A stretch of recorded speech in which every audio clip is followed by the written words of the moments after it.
Something to put on your calendar: if your driver's license isn't a compliant real ID card, you won't be able to fly or go into a federal building. This time next year, you'll have to show off a new license to be able to get to your destination. 4 News Now reporter Eleni Dow live at the airport with what you need to know.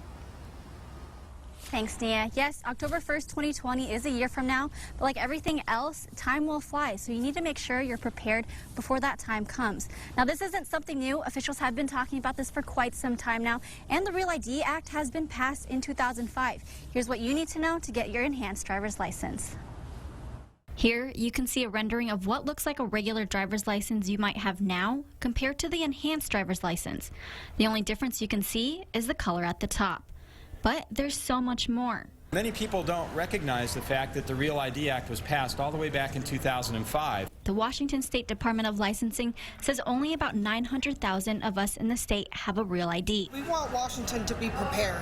So please take the time now to decide what the best option is for you for identification.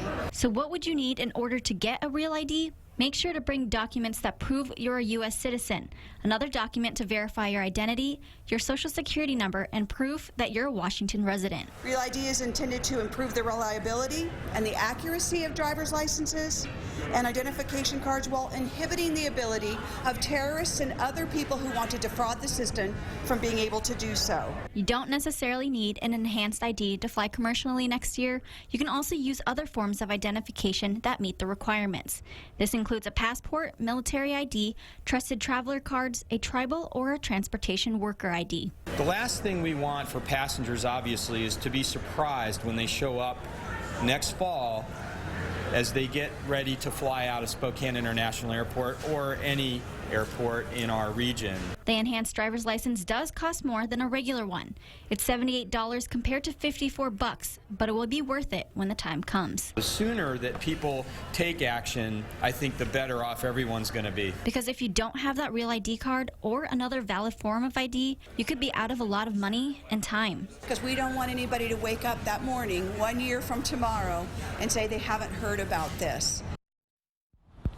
So you can't apply for the ID online, it has to be in person. So keep in mind that it also takes about 2 weeks to get your ID in the mail, so you prepare and give yourself enough time. Live at the Spokane County International Airport, I'm Eleni Dow, 4 News Now.